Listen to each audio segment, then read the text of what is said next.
안녕하세요. 저는 5년 전 이혼한 경험이 있는 30대 직장인입니다. 이혼하고 한창 마음이 힘들 때 이곳에서 다른 분들의 사연을 들으며 많은 위로를 얻기도 했는데요.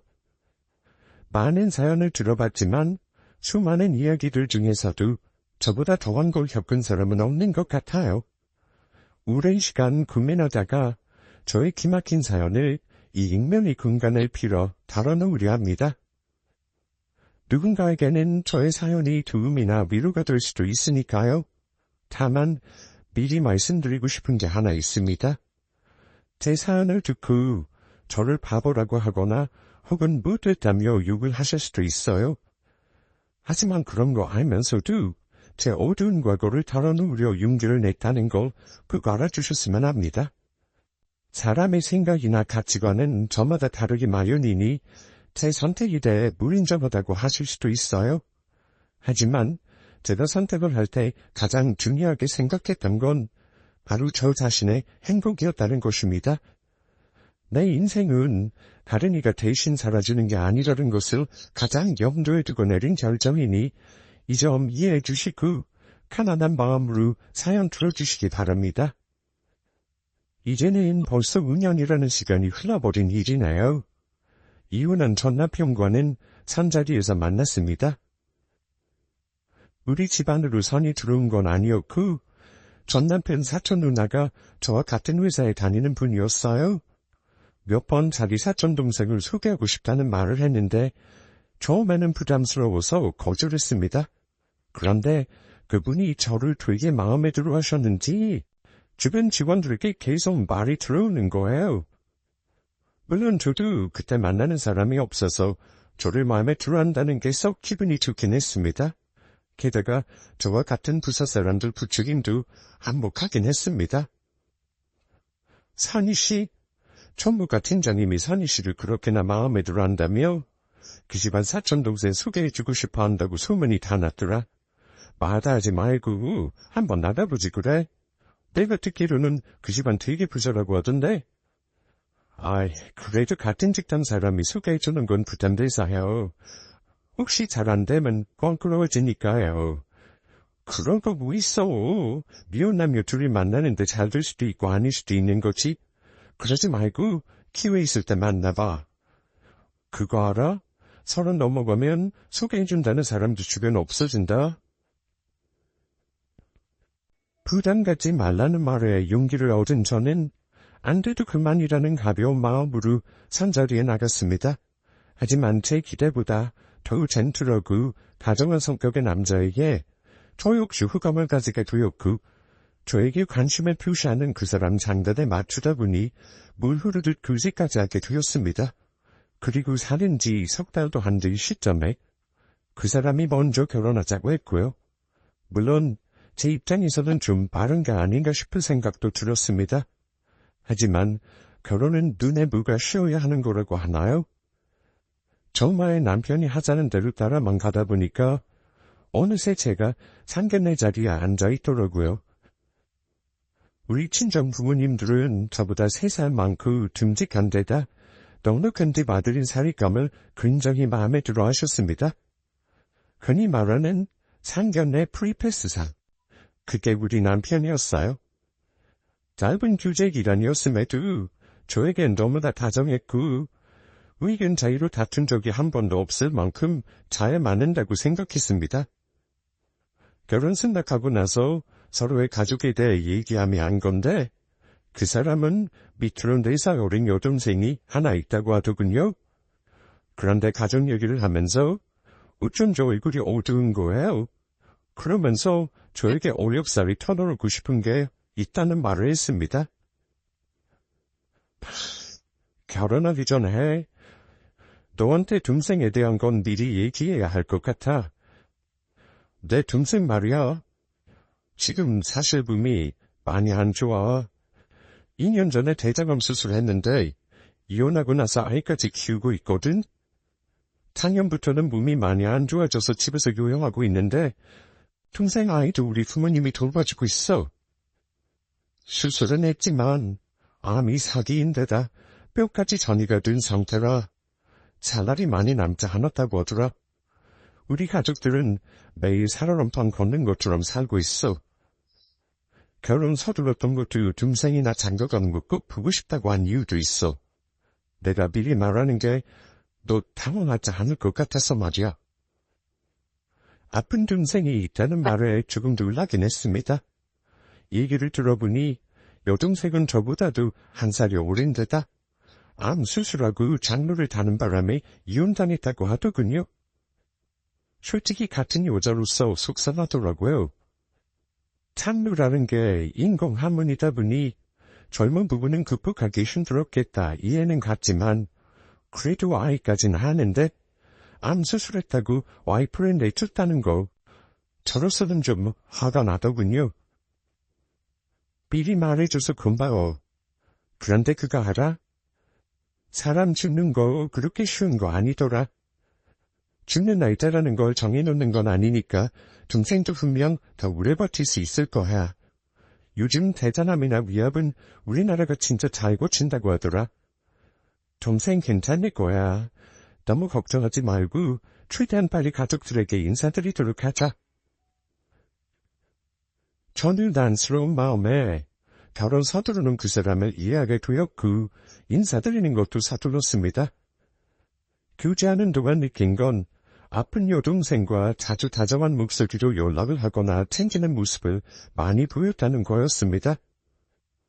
여동생은 무척이나 아끼는 걸로 보였고 간혹 질투가 나기도 했습니다. 결혼해서 시누이랑 갈등 있는 집안 보면 오빠를 새언니에게 빼앗겠다며 시샘하는 경우도 꽤나 있으니까요. 하지만 예비 남편 말로는 동생이 너무 불쌍해서 잘해주고 싶다는 겁니다. 그리고 여동생이 조금이라도 몸 상태가 좋을 때 빨리 저를 만나보고 싶어 한다는 말을 하더라고요. 어쨌든 그 사람은 저와 연애하면서 저에 대해 많은 걸 알려고 노력하는 사람이었습니다. 제가 좋아하는 음식이 있으면 다 기억하고 있었고 제 취향도 너무나 빨리 파악해서 맞춰주었어요. 조금 놀랐던 게 처음 예비시댁에 인사하러 갔을 때였는데요. 진짜 제가 좋아하는 음식을 종류별로 가득 해놓으신 거예요.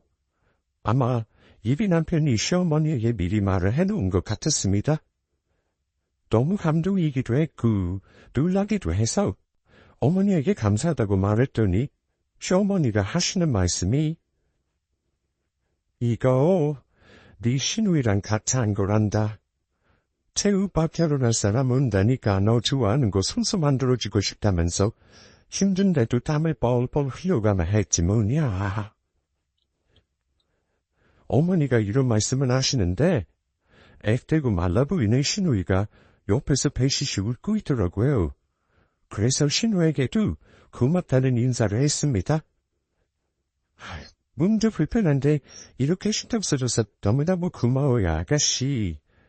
이랬더니 언니 입맛에 맞았으면 좋겠네요. 언니가 좋아했으면 좋겠어요. 그런데 왠지 그리 말하는 시누이 얼굴이 웃고 있는 게 분명한데도 뭔가 슬퍼 보였습니다. 저는 너무 고마워서 시누이 손을 꼭 잡아주었고요. 저는 주변 결혼한 친구들 얘기를 다 들어봐도 시누이가 직접 요리해줬다는 말은 들어본 적이 없습니다. 그래서 정말 고마웠던 거고요. 맛있게 먹은 게 너무 고마워서 예비 며느리는 손님이라지만 설거지를 도와주고 일어났더니 시부모님과 시누이가 간육하게 말리더라고요. 어머 얘 그러지 마. 누가 결혼도 하기 전에 예비시댁에 와서 설거지 한다니. 맛있게 먹은 거로 됐어. 그러지 말고 앉아서 과일이나 먹자. 그래 언니. 얼른 가서 엄마 아빠랑 기세요. 그러면서 언제 깎았는지 야무지게 깎은 과일 접시를 손에 쥐어주더라고요. 그래서 마지못해 거실로 든 떠밀려 나와 예비 시부모님과 남편과 둘러앉아 도란도란 즐겁게 얘기를 나누었습니다. 남편에게 듣기로는 시누이가 아주 아프다고 했는데 누워서 거듭 못하는 정도는 아니더라고요. 물론 병색이 완연하고 많이 마른 모습이었지만요. 예비 남편과 신우이 사이가 각별한 걸 질투했던 제 자신이 부끄러울 정도였습니다. 게다가 남편의 조카는 이제 20개월이 좀 넘었다고 했는데 너무 귀엽더라고요. 왜 탁월한 건지 신우 남편은 못 봤지만 어쩐지 외삼촌인 예비 신랑을 빼닮은 모습이라 인물도 훤하니 참 예쁜 아이였습니다. 두 아이가 남편을 어찌나 잘 따르고 좋아하는지 누가 보면 아빠라고 해도 믿겠더라고요. 신우이가 몸 상태가 안 좋아서 아이 돌보는 게 힘든 상황인데 온 가족이 전부 도와주려고 하는 모습이 참 좋아 보였네요. 가족들을 만나고 온 후 저는 결혼했더라면 참 잘 골랐구나 생각했더랬습니다. 다산한 시부모님과 살갑고 착한 신우이, 거기다 다정한 남편까지 말입니다. 신우이라 병만 없었다면 누가 봐도 다복한 가정이었을 텐데 그 점은 안타깝긴 했습니다. 원래 가족 중에 아픈 사람이 있으면 집안 분위기가 어두워지는 법이니까요. 하지만 제 눈에는 온 가족이 신우를 많이 배려하고 아끼는 거로 보였습니다. 여명이 얼마 남지 않았다는 사람치고는 상태가 그리 나쁘지 않아 보였고요. 한번 인사드리고 난 후 예비 시모는 저를 간혹 집으로 부르셔서 밥도 해주시고 몇 번 신우이 몸 상태 좋을 때는 백화점에 가거나 영화를 보기도 했습니다.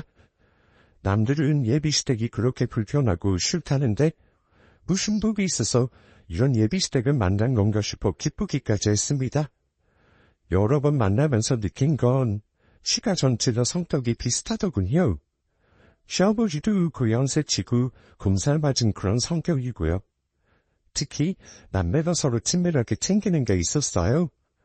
일단 우리 집과 가장 다른 점이 있다면 남편 집안은 서로 사소한 걸로 연락을 엄청 자주 하더라고요. 가족 단톡방이 있는데 정말 사소한 거 굳이 이런 것까지 말해야 하나 싶은 것까지 긍냐고요. 저는 외동이라 이 집안은 이렇구나 하고 처음엔 적응 안 됐지만 분위기 맞추려고 많이 노력했습니다. 결혼에 급하게 준비했지만 시댁에서 집회를 주셨고 상견례 때는 양가 부모님 합의하에 예단과 예물을 아주 간소하게 해가기로 했거든요. 그런데 어느 날 시어머니가 제가 좋아하는 소갈비 해놓으셨다고 부르시고는 다 먹고 집에 갈 때쯤 제 손에 무 하나를 쥐어주시는 겁니다. 이 아가, 이제 조금 있으면 정말로 우리 식구 되는 거네. 이거 내가 넣어주려고 하나 산 거야. 부담 갖지 말고 집에 가서 풀어보렴. 저는 남편과 커플링 외에는 예물은 따로 생각은 안 하고 있었는데요. 집에 가서 어머니가 주신 상자를 열어보니 세상에, 얼마 전에 시어머니와 시누이와 백화점 갔을 때 마음에 들어서 한번 시작해봤던 반지 세트가 들어있는 거예요. 너무 놀라서 어머니께 다시 전화를 드렸죠. 어머니, 이거 지난번에 백화점에서 제가 껴봤던 반지 세트잖아요. 이 비싼 걸 제가 받아도 되는지 모르겠어요. 정말 감사합니다. 그랬더니 어머니가 웃으시면서 이런 말씀을 하시는 겁니다. 그거 네 신우가 사주자고 한 거야. 네가 낀 거 보니까 너무 잘 어울린다면서 어차피 뭐 하나 해주려고 한 거 네 마음에 드는 거로 해주자고 하길래 참만했다. 마음에 드니? 나중엔 네 신우에게 전화 한 통해서 고맙다는 말 한마디 하면 된다. 저한테 너무 과분한 것 같아서 가슴이 벌렁거려요. 너무 감사합니다.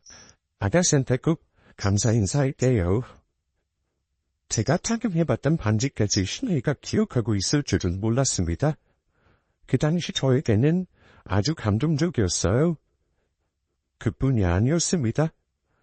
결혼식을 급하게 하느라 마음에 드는 곳은 예약을 못할 상황이었는데 신우가 아는 웨딩 플래너 친구를 동원해서 바로 좋은 식장을 알아봐 주었고 예약까지 해주기도 했습니다. 제가 알아보던 것보다 더 좋은 조건에 훨씬 고급스러운 장소였고요. 혼수 마련할 때도 마음에 드는 좋은 곳 하나라며 캔디지의 백화점 상품권을 가득 담아주던 신우이였습니다. 저는 외동딸이라 형제자매간의 정을 잘 몰라요. 그런데 신우이는 제게 그런 정을 느끼게 해준 사람이었습니다. 남편과의 결혼은 그렇게 교제의 6개월 만에 일사천리로 진행되었고, 제가 훨씬 부족한 게 많았음에도 불구하고 시댁에 많은 배려를 받고 결혼했습니다.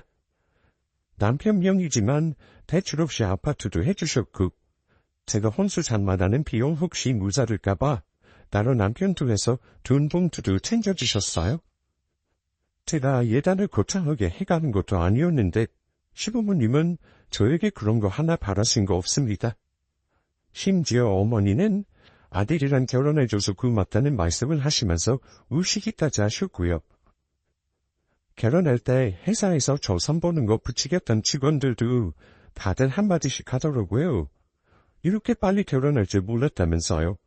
그러면서 인생에 좋은 기회가 왔을 때 잡는 것도 능력이라나요?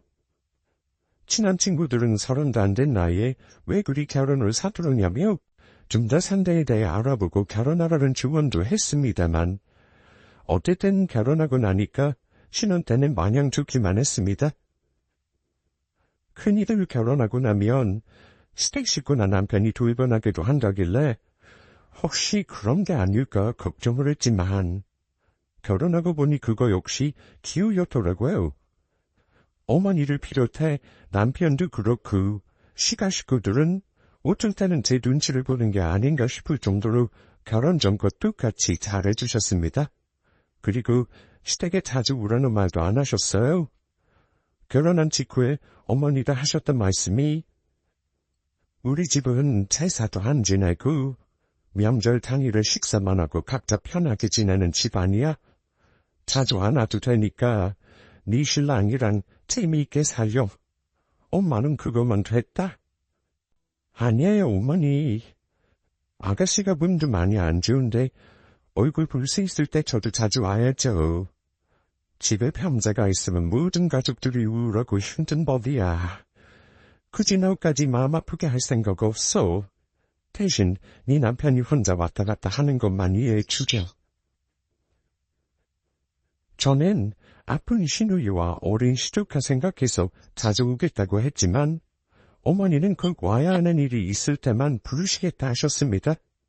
실제로 결혼 후에도 제가 시댁에 그리 자주 가지는 않았습니다. 하지만 남편은 어머니 말씀대로 아픈 동생과 조카를 챙기려고 평일에 한두 번씩은 꼭 시댁에 들렀다가 퇴근하긴 했습니다. 그런데 저 결혼한 지 몇 달 되지도 않았을 때 신우이가 갑자기 몸 상태가 안 좋아지더라고요.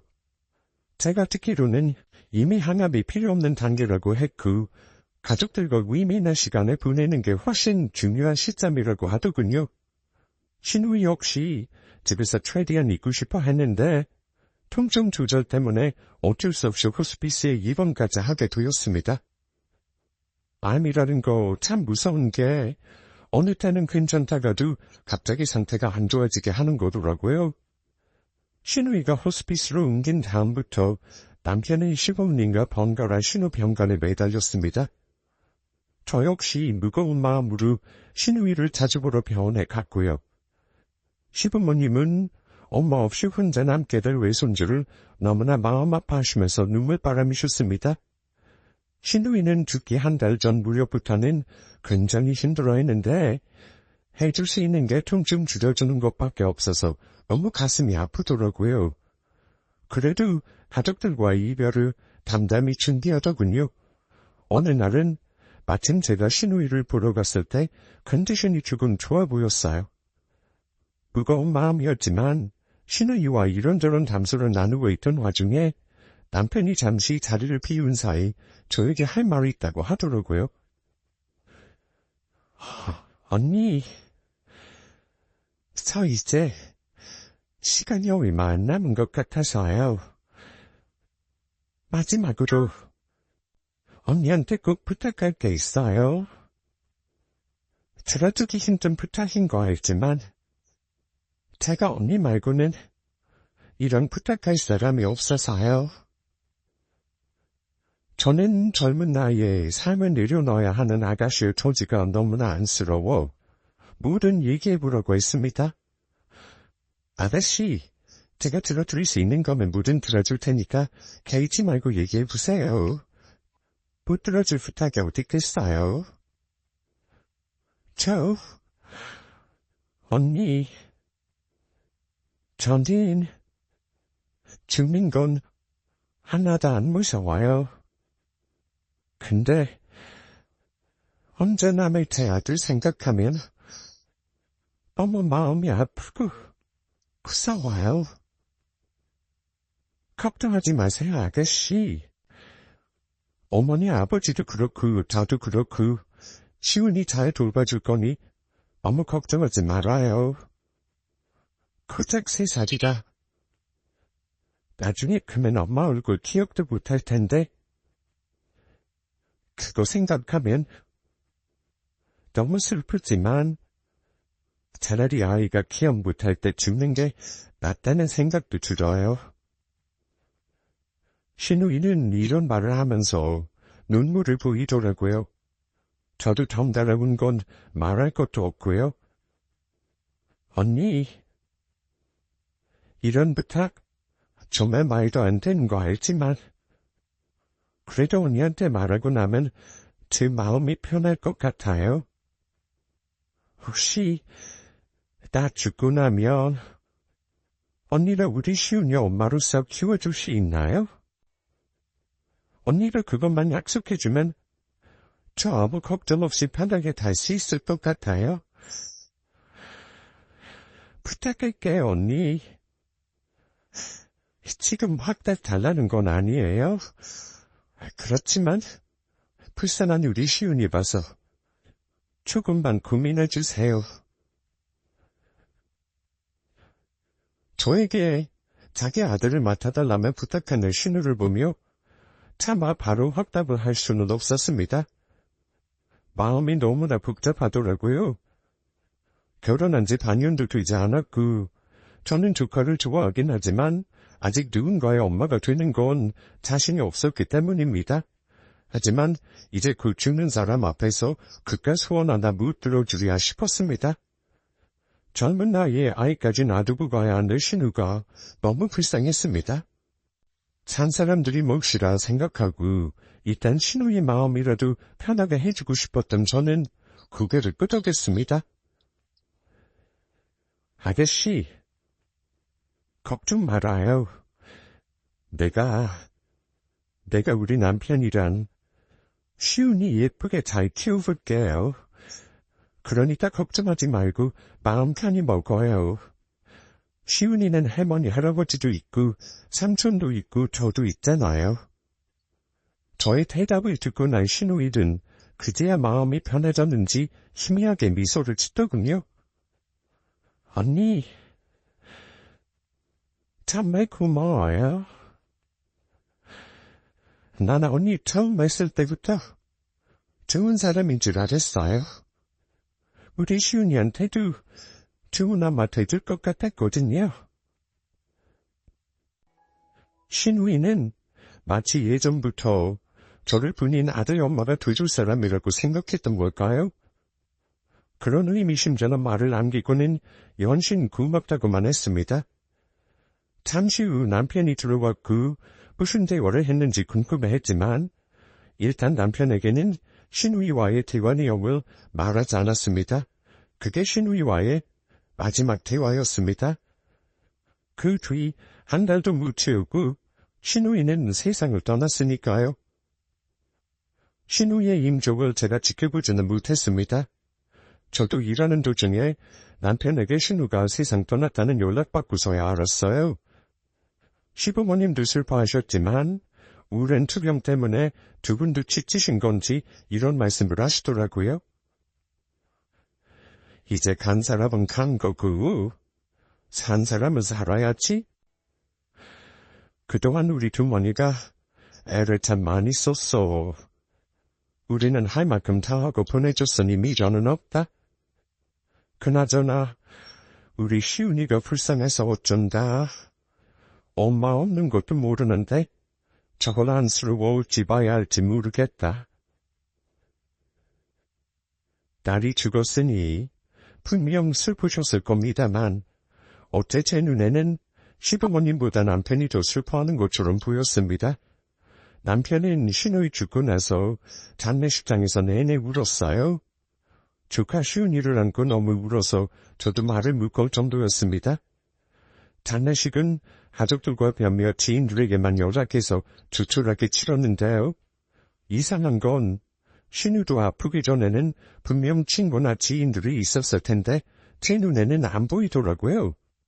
입건하고 발에는 남겨두고 있었는데 남편이 너무 힘들어 보여서 좀 쉬라고 말을 했지만 남편은 동생 영정 앞에서 계속 울기만 했습니다. 시어머니는 장례식장에 계속 있을 수가 없어서 아이를 데리고 집에 먼저 가셨고 저는 남편 우까지를 챙겨오려고 잠시 자리를 비우려는 참이었습니다. 좋은 것들이 많이 울지는 않아도 끊이지 않고 계속 울긴 하더군요. 그러니 남편도 자리를 비울 수가 없어 보였습니다. 한창 손님들 대접하고 자리를 비울 수 없어 보이길래 인사도 하지 못하고 저는 일단 집으로 가기 전 화장실에 먼저 들렀습니다. 그런데 아무 생각 없이 집에 가기 전 들린 화장실 안에서 저는 제 인생 통틀어 가장 끔찍한 진실을 마주하게 되었습니다. 화장실 안에 있는 사람이 저인 줄 모르고 아마 우리 신우이 빈소를 찾은 조문계 여자 두 사람이 얘기를 나누는 듯 했습니다. 하지만 무심코 듣게 된 대화 내용이 정말 심상치가 않았습니다. 나이가 좀 있어 보이는 여자 한 명이 한숨을 푹 쉬더니만 이러는 겁니다. 참 젊은 아이 안 됐어. 결혼식에 가서 본 게 엊그제 같은데 어쩜 이리 허망하게 갈 수가 있나? 애도 아직 어리던데 엄마가 어찌도 내가 맞을까? 근데 죽을 그 집 며느리 친정 식구들은 어째 보이지가 않아? 아이고 그 집 며느리 부모 둘 다 일찍 돌아가셨대. 형제자매도 없으니 울 사람이 있겠어? 혈혈 단신 혼자라잖아. 결혼할 때 그렇게 반대했는데 아들이 우겨서 결혼한 거 몰라? 아유 언니도 참 며느리들일 때 그리 반대하는 거 후회가 되는지 죽을 때 다 돼서는 잘해줬대잖아. 분명 우리 집 얘기를 하는 것 같은데 며느리를 드릴 때 반대를 했다는 말을 하길래 뭔가 이상하다 싶었습니다. 나를 말하는 건가 싶었는데 그 다음 들은 말 때문에 저는 밖으로 나갈 수가 없었습니다. 아니 아무리 그래도 그렇지 죽을라 받아놓은 며느리 이혼시키고 키워야 아들을 재혼시키는 건 무슨 경우래. 게다가 내보내지도 않고 그 집에서 며느리인 거 숨겨가면서 병시 좀 다 했다며. 아우 말 조심해. 이혼을 억지로 시킨 게 아니라 그 집 며느리가 애 때문에 이혼해달라고 사정사정했대잖아. 남편이 빨리 이혼해야 애도 새엄마 생긴다고 며느리가 원한 거래. 새로 들어온 며느리한테는 여동생이라고 숨겼다더라. 이거 하는 사람 거의 없어. 진짜 입 조심해야 해. 어머 세상에나. 어쩜 그리 많직한 일이 다 있어. 그래서 아들 재혼하는데 우리는 부르지도 않았구만. 그럼 대체 새로 시집온 며느리는 뭐가 되는 거야? 모르지 뭐. 아마 지금도 새 며느리는 아무것도 모르고 있는 것 같은데. 콩가루도 이런 콩가루는 없지. 잠자랑 후처가 같은 집안에 있는 꼴이었잖아. 대체 그렇게까지 한 이유가 뭐래? 아니 지금 와이프는 대체 무슨 죄를 해? 그 집 며느리가 애한테 엄마 만들어주고 세상 떠나고 싶다 그랬다지 뭐야. 아이 그게 마지막 소원이었대. 이혼하자마자 주변 연락 싹 끊고 계속 아들 손자리만 알아봤다 그러더라. 암튼 이건 우리만 알고 어디서 잘 때 말하지 말어. 죽은 사람만 불쌍하지 뭐. 어쨌든 자기의 맡아줄 사람 정하고 떠나겠다는 소원은 이뤘네. 두 사람이 화장실에서 나가버린 뒤에도 저는 차마 나올 수가 없었습니다.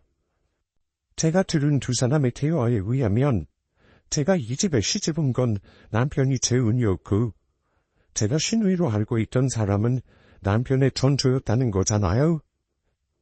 정말 기가 막히더라고요. 그게 사실이라면 저는 완전 사기 결혼을 당한 거였습니다. 온 집안 식구들이 한통속이 되어서 저를 속인 거니까요.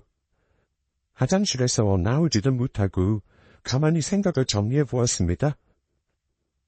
그러니까 그 사람들 말은 남편이 전처와 이혼하고 나서 재혼하기 위해 선을 계속 부르다녔고 그중에 저를 골라 결혼을 했다는 거였죠.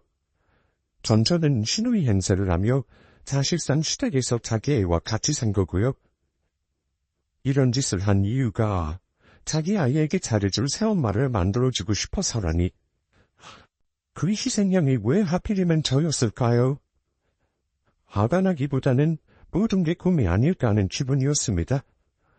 모든 것의 원인이 된 시누이, 아니 남편의 전처는 이미 죽어버렸으니 따질 수도 없었고요. 저는 집에 가려는 발길을 돌려 다시 남편이 있는 빈소로 발걸음을 옮겼습니다. 이 상태로 집에 가봤자 아무것도 할 수 없을 것 같았던 저는 남편에게 모든 진실을 묻기로 결심했습니다. 남편은 역시 제가 시누이라고 알고 있었던 전처의 염정 앞에서 슬픈 얼굴로 앉아 있었습니다. 남편의 모습을 보니 그동안 뭔가 이상하다 싶었던 것들이 이해가 가더군요. 시누이가 죽고 나서도 슬프다기보다는 홀가분해 보였던 시부모님, 그리고 시누이에게 애틋했던 남편의 행동들이 말입니다. 남편은 우두커니 서 있는 저를 보더니 왜 아직 집에 안 갔냐며 묻더라고요.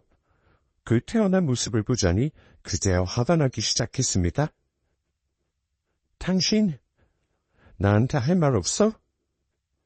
죽은 사람은 말을 못한다지만 당신은 살아있으니까 이제 나한테 말해봐. 당신, 언제까지 나 속이고 살려고 했어? 시훈이 말이야. 당신 투카 아니고 당신 아들 맞지? 그렇게 애 키워줄 엄마가 필요했니? 제가 쏘아붙이자 텅 빈 빈소에 혼자 있던 남편은 주위에 혹시 누가 들을까봐 두리번거리더니 말을 못하더군요. 왜? 내가 어쩌라는지 궁금해? 참나, 어쩜 사람을 이런 식으로 속일 수가 있어? 당신 가족이 전부자고 초혼인 것처럼 나 속인 거잖아. 나한테 왜 그런 거야? 대체 왜 그런 거냐고?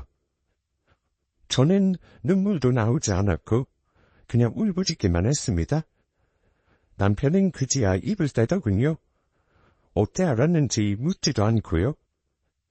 세상에 영원한 비밀은 없는 법이니 늘 이런 일이 생길 경우를 염두에 두고 있었던 거죠. 아니라는 부인도 하지 않은 채 처음 한 말은 미안하다는 거였습니다. 미안하다.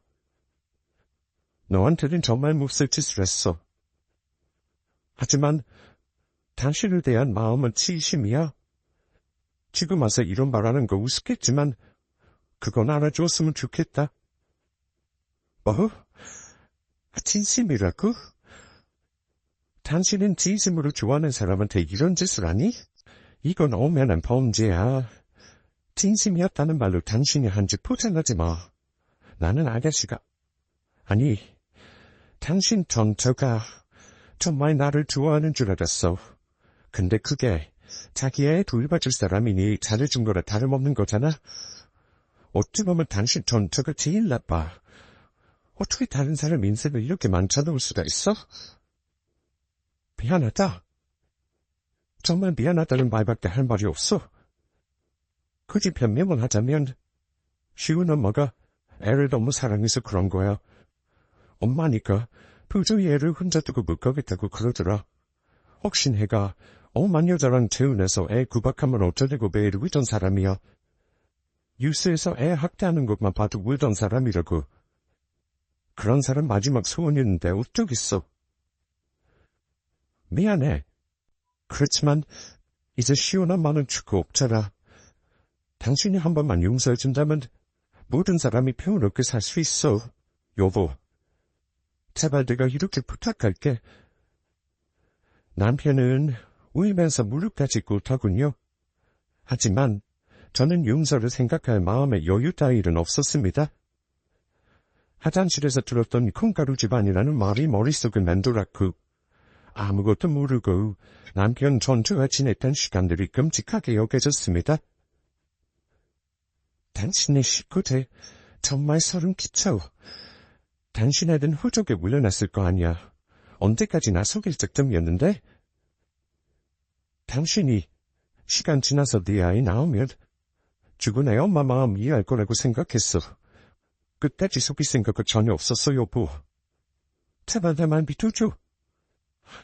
우리 부모님이랑 내 전처 전부 당신한테 잘해줬던 거 알잖아. 당신은 우리 부모님이 당신한테 잘해준 거 거짓으로 느꼈어? 그것만은 진심이었어. 시온 엄마는 내가 선본 여자 중에 당신이 제일 마음에 든다 그랬어. 당신이 착한 사람이라는 거 알아본 거지? 분명 죽은 엄마가 터질 거라고 웃었던 사람이라고. 당신 죽은 시온 엄마 입장을 생각해봐. 애 아빠가 태어난 여자분의 심정이 어떻겠어. 제발 그 마음 좀 이해해줘. 당신이 잘못한 게 뭔 줄 알아? 아무리 죽을 사람 소원이라지만 당신 와이프가 정말로 당신 태어나는 거 바랐을까? 내가 당신 옆에 있는 거 보고 다툼했을 당신 전처 마음 정말 모르겠니? 당신은 전처 소원을 들어줄 게 아니라 끝까지 곁을 지켜줘야 했어. 다 필요 없어. 난 이 결혼 모를 거야. 모든 걸 다 알고 내가 당신을 참아줄 수 있을 거라고 생각해? 당장 우리 친정 부모님한테 다 말할 거고 당신 부모님한테도 따질 거야. 저는 붙잡는 남편 놈을 뿌리치고 장례식장을 2번 전화와 신혼집이 아닌 친정으로 와버렸습니다. 친정 부모님은 이런 줄도 모르고 우리 착한 시어미가 죽은 거 안타까워하시며 조금까지 우셨던 분들입니다. 그런 부모님께 이런 막장 같은 사실을 털어놓으려니까 억장이 무너지더라고요. 모든 걸 다 한 지금 우리 부모님도 진실을 아셔야 했습니다.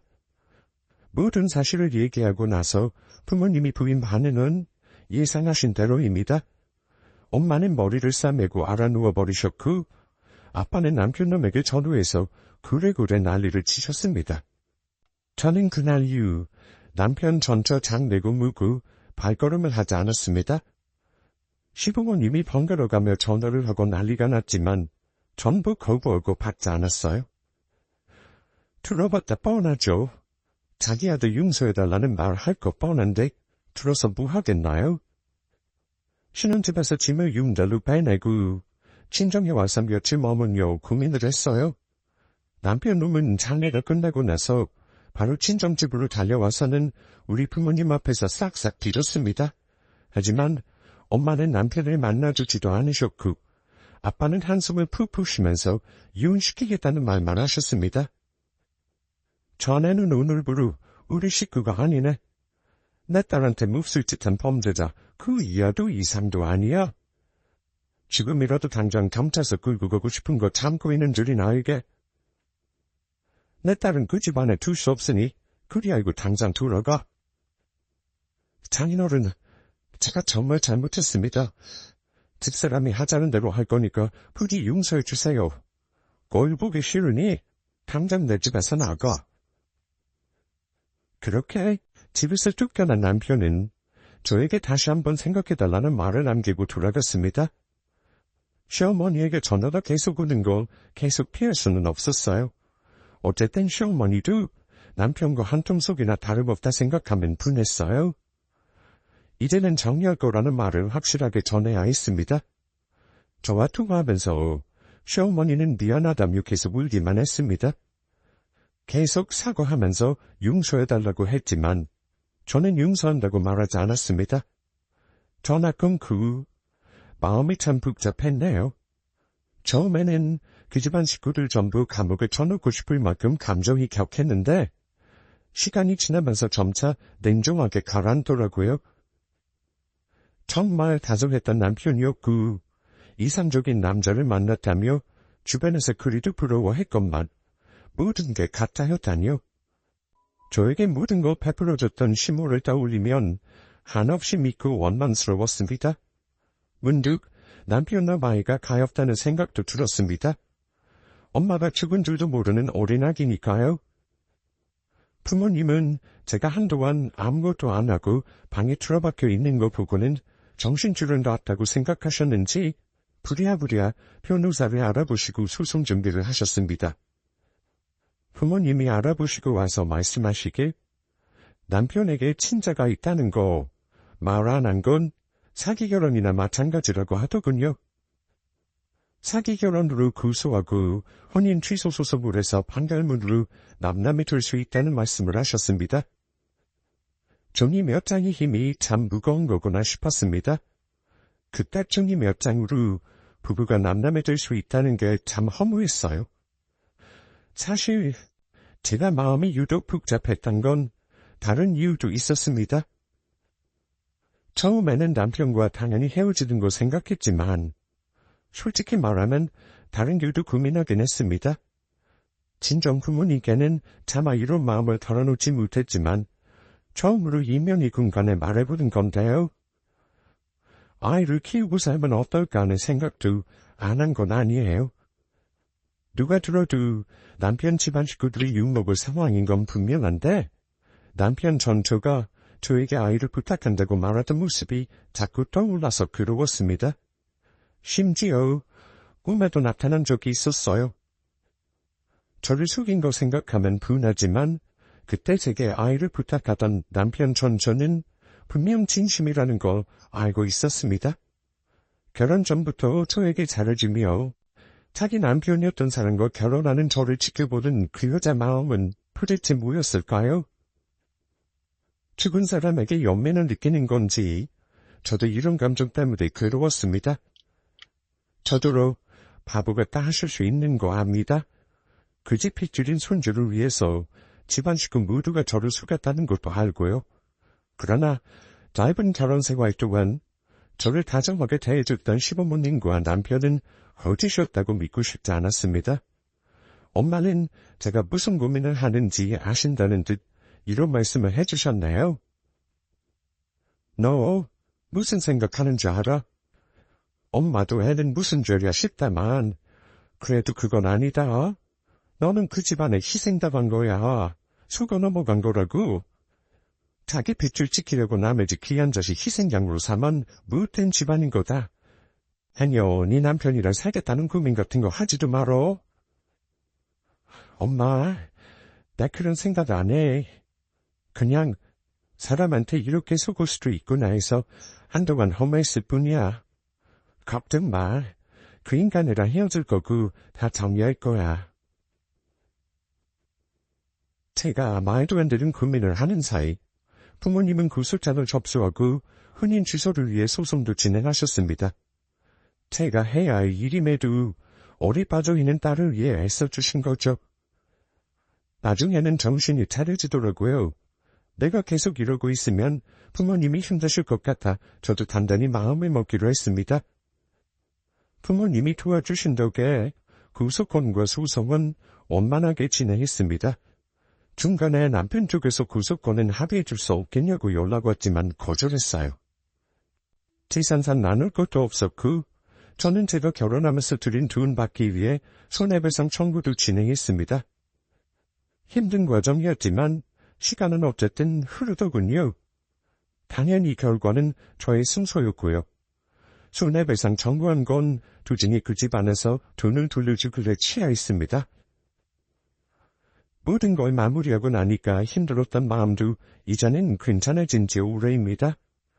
어찌됐든 이런 기가 막힌 일을 겪고도 사라지긴 하더라고요. 소송 마무리하고 나서 저는 친정부모와 줄곧 같이 살고 있어요. 전 남편 소식은 그 후로 아직까지는 들은 바가 없습니다. 이직하는 바람에 전 남편과 선자리 주선했던 그 집 사촌도 나와 마주칠 일도 없었고요. 시간이 많이 흐른 지금은 예전에 가졌던 전 남편 아이에 대한 둔정이나 전처에 대한 미안함 같은 건 전혀 없어요. 처음에 말씀드렸듯 이런 제가 못됐다 하실 수도 있습니다. 하지만 만약 제가 그때 헤어지는 거 선택하지 않고 살았다면 남의 아이를 키우며 과연 행복했을까요? 솔직히 저는 그런 그릇이 못되는 사람입니다. 그래서 용서도 못했고요. 그냥 이기적이라 해도 제 행복이 더 중요한 사람이라 제가 한 선택을 후회하지 않아요. 구독자분들이라면 어떤 선택을 했을까요? 다른 이생 선배님들의 생각이 참 궁금합니다. 바라건대 저의 선택을 응원해 주시길 부탁드리며 제 기막힌 사연은 여기서 이만 마무리하겠습니다. 긴 사연 끝까지 들어주셔서 감사합니다.